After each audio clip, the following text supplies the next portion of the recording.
اسلامی معاشرے یا ریاست کا جو پہلا ستون ہے، رکن رکین، وہ تو سورہ حجرات کی پہلی آیت میں آ گیا۔ اللہ اور اس کے رسول کی اطاعت بلا چون و چرا، جہاں حکم خدابندی اور حکم رسول آ جائے رک جانا، کوئی قانون قاعدہ، کوئی اللہ کی کتاب اور رسول کی سنت کے منافی نہ ہونا۔ لیکن یہ دستوری اور قانونی بنیاد ہے۔ ملی زندگی، حیات ملی میں ایک اور ضرورت بھی ہوتی ہے، اس لیے کہ انسان میں جذبات بھی ہیں۔ مختلف افراد کو جوڑنے کے لیے ایک سیمنٹ سبسٹنس چاہیے، اور وہ جذباتی، کسی شخصیت کے ساتھ جذباتی لگاؤ، کسی قومی ہیرو کے ساتھ محبت، یہ باندھتی ہے ایک دوسرے کو، ان کے نقش قدم پر چلنے کی کوشش، انہیں امیٹیٹ کرنا، گاندھی کا انداز اختیار کرنا، نہرو کیپ اختیار کر لینا، جناح کیپ اختیار کر لینا، نہرو کٹ واسکٹ پہننا، ماؤ زیتون کا جیکٹ پہننا، سب کیا ہے؟ پھر 50 گز اونچے مجسمے گاندھی کے بنانا، ماؤ زیتون کے بنانا، اسٹالن کے بنانا، کس لیے؟ تاکہ عظیم شخصیت کی چھاپ پڑ جائے لوگوں کے اوپر، ان کے جذبات جو ہیں ان میں ایک شخصیت سے محبت، ایک شخصیت سے عقیدت رچ بس جائے، اور یہ انہیں جوڑ دے آپس میں۔ یہ ایک ضرورت ہے، اسی لیے میں نے آپ کو یہ ساری مثالیں بتائیں۔ کیوں بتائیں؟ یہاں تک کہ اگر کوئی ہیرو نہ ہو تو ہیرو بنانا پڑتا ہے، تاکہ اس ہیرو کی ہیرو ورشپ، تو ورشپ کا لفظ تو بہرحال ہمارے لیے درست نہیں ہے، لیکن اس ہیرو سے محبت، اس کے اتباع کا جذبہ، اس کا احترام، اس کا ادب، یہ در حقیقت انسانی ثقافت اور تہذیب کی بنیاد بنتی ہے۔ اسلامی معاشرے میں وہ شخصیت جو ہے کوئی مصنوعی بنانے کی ضرورت نہیں ہے، وہ دل آویز شخصیت ہے محمد الرسول اللہ صلی اللہ علیہ وسلم کی۔ ان کی محبت، اللہ کی محبت کے بعد رسول کی محبت، اور پھر ساری محبتیں ان کے تابع۔ حضور نے فرمایا لا یؤمن احدکم حتی اکون احب الیہ من والدہ وولدہ والناس اجمعین، تم میں سے کوئی شخص مومن نہیں ہو سکتا جب تک کہ میں اسے اس کے والدین سے، اس کے بیٹوں سے اور تمام انسانوں سے بڑھ کر محبوب نہ ہو جاؤں۔ اور قرآن مجید میں آپ کو معلوم ہے آیت نمبر 24 سورہ توبہ کی، وہاں تو بہت زبردست دھمکی آئی ہے۔ قُلْ إِنْ كَانَ آبَاؤُكُمْ وَأَبْنَاؤُكُمْ وَإِخْوَانُكُمْ وَأَزْوَاجُكُمْ وَعَشِيرَتُكُمْ وَأَمْوَالٌ اقْتَرَفْتُمُوهَا وَتِجَارَةٌ تَخْشَوْنَ كَسَادَهَا وَمَسَاكِنُ تَرْضَوْنَهَا أَحَبَّ إِلَيْكُم مِّنَ اللَّهِ وَرَسُولِهِ وَجِهَادٍ فِي سَبِيلِهِ فَتَرَبَّصُوا حَتَّى يَأْتِيَ اللَّهُ بِأَمْرِهِ وَاللَّهُ لَا يَهْدِي الْقَوْمَ الْفَاسِقِينَ۔ اے نبی ان سے کہہ دیجئے دیکھو، سن رکھو، اگر تمہیں اپنے باپ، اپنے بیٹے، اپنی بیویاں، اپنے رشتہ دار، اپنے بھائی، اور وہ مال جو تم نے بڑی محنت سے جمع کیے ہیں، اور وہ کاروبار جن میں کساد کا، مندے کا خوف رہتا ہے، اور وہ حویلیاں اور کوٹھیاں اور محل جو تم نے بنائے ہیں بہت محبوب ہیں، اگر یہ 8 چیزیں محبوب تر ہیں اللہ سے اور اس کے رسول سے اور اللہ کی راہ میں جہاد کرنے سے، تو جاؤ دفع ہو جاؤ، ادھر بیٹھو یہاں تک کہ اللہ اپنا فیصلہ سنا دے، اور اللہ ایسے ناہنجاروں کو ہدایت نہیں دیتا۔ تو یہ ہے در حقیقت دوسری شخصیت مسلمانوں کو جذباتی طور پر ایک دوسرے قریب لانے کی۔ جب میرا بھی ایک جذباتی تعلق حضور کے ساتھ ہوگا، آپ کا بھی ہوگا، تو ہمارا یہ حضور کے ساتھ تعلق ہمیں بھی قریب لائے گا ایک دوسرے سے، ان کی محبت کے رشتے میں ہم بندھ جائیں گے آپس میں۔ اور اگر حضور کی شخصیت کے ساتھ کوئی گستاخانہ طرز عمل اختیار کر لیا جائے، ان کی بات کی پرواہ نہ کی جائے، تو پھر ظاہر بات ہے کہ اسلامی معاشرہ جو ہے وہ منتشر ہو جائے گا۔ چنانچہ ہم یہ دیکھتے ہیں کہ یہ جو اتنی بڑی امت ہے اور 1400 برس گزر چکے ہیں، اس میں جو ایک کلچرل ہوموجینٹی ہے، یکسانی ہے۔ آپ کو انڈونیشیا کا مسلمان ملے گا، وہی انداز اس کا ہے، وہ داڑھی ہے اس کا وہی انداز، لباس ٹھیک ہے تہبند ہو کچھ ہو لیکن وہ گھٹنوں سے اوپر ہوگا، محسوس ہوگا کہ کوئی ہے، کوئی شے ہے ان کے درمیان مشترک۔ نماز کے لیے کھڑے ہوں گے بیت اللہ کے گرد تو سب نماز پڑھیں گے اور کسی کی نماز ٹوٹے گی نہیں، کہیں زیادہ فرق یہ ہوگا کوئی رفع یدین زیادہ کر رہا ہے، کوئی آمین بالجہر زور سے کہہ رہا ہے، بس صلی اللہ علیہ وسلم۔ باقی یہ کہ قیام ہے، اس کے بعد رکوع ہے، پھر قومہ ہے، پھر سجدہ ہے، پھر جلسہ ہے، پھر سجدہ ہے، پھر اس میں کوئی ترتیب میں فرق نہیں۔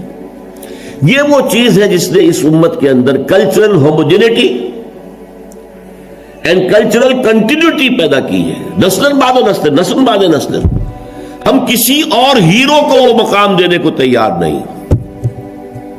اقبال نے بہت خوبصورت شعر کہا ہے، یہ زائرین حریم مغرب ہزار رہبر بنے ہمارے، ہمیں بھلا ان سے واسطہ کیا جو تجھ سے نہ آشنا رہے۔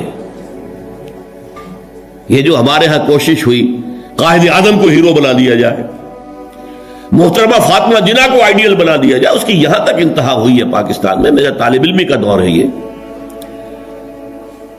کہ ایک صاحب نے لکھا تھا، آج کی عورت کے لیے فاطمہ بنت محمد نمونہ نہیں ہے، نمونہ فاطمہ جناح ہے۔ انا للہ و انا الیہ راجعون۔ یہ نسبت خاک رابہ عالم پاک، ان کا اپنا مقام ہے، انہوں نے قائد اعظم کی جیسے خدمت کی ہے، ساتھ دیا ہے ساری عمر، ہم ان کی قدر کریں گے، لیکن ہمارے لیے قابل اقتداء، قابل اتباع وہ فاطمہ بنت محمد ہے، عائشہ زوجہ رسول اللہ ہے صلی اللہ علیہ وسلم، ان کا اتباع کریں گے۔ ہیرو ہمارے وہ ہیں۔ یہ زائرین حریم مغرب جو مغرب کی تہذیب میں رنگے ہوئے لوگ ہیں، ہزار رہبر بنے ہمارے، ہمیں بھلا ان سے واسطہ کیا جو تجھ سے نہ آشنا رہے۔ ہمارے لیے تو در حقیقت ایک معیار ہوگا، محمد سے جو جتنا نزدیک ہمارے دلوں میں اتنی ہی اس کی قدر و قیمت ہوگی، محبت ہوگی۔ جو جس درجے میں متبع رسول ہے اسی درجے میں ہمارے دلوں میں اس کے لیے احترام ہوگا، ادب ہوگا، محبت ہوگا۔ اب اس میں جو رکھنے پڑ رہے تھے اصل میں اس کے تاریخی پس منظر کو سمجھ لیجئے۔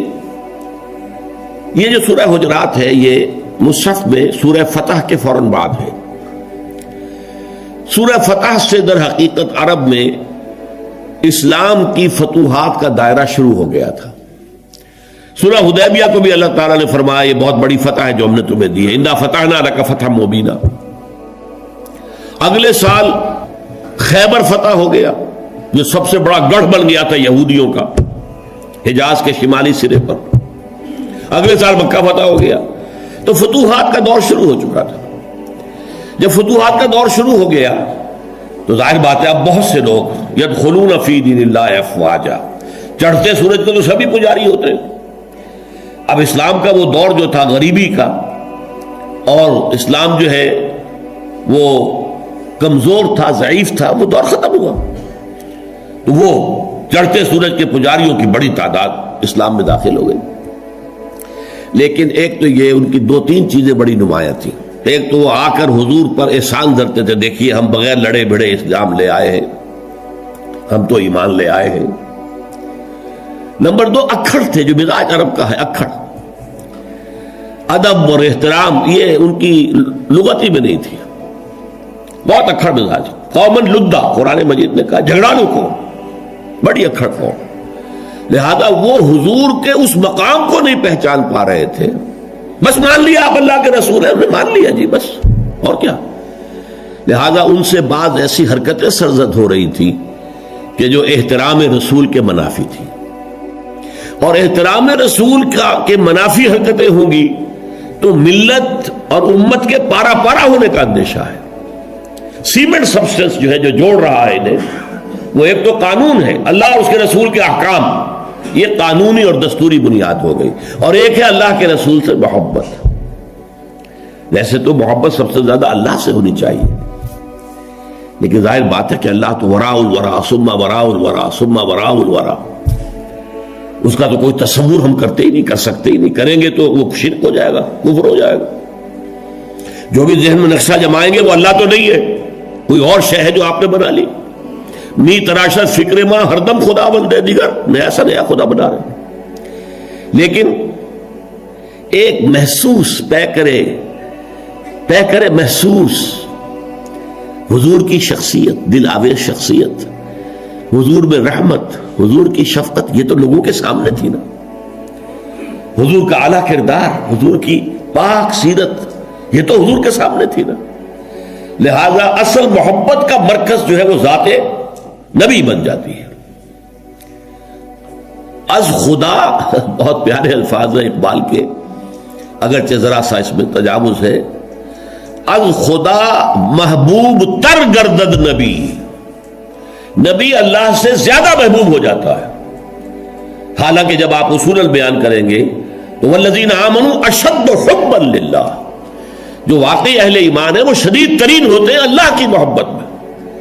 اور جو سورہ توبہ کی آیت میں نے آپ کو سنائی، اس میں بھی پہلے محبت خداوندی کا ذکر ہے، پھر محبت رسول کا. کہ اگر یہ 8 چیزیں احب الیکم من اللہ ورسولہ وجہاد فی سبیلہ فتربصوا حتی یاتی اللہ بامرہ واللہ لا یہدی القوم الفاسقین.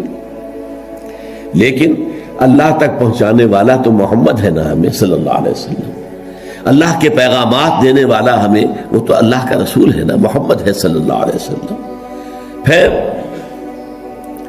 ہم لوگ خوگرے پے کرے محسوس تھی انسان کی نظر، وہ خوگرے پے کرے محسوس محمد تو ہمیں نظر آتے ہیں. اللہ کے بارے میں تو ہم کوئی تصور نہیں کر سکتے.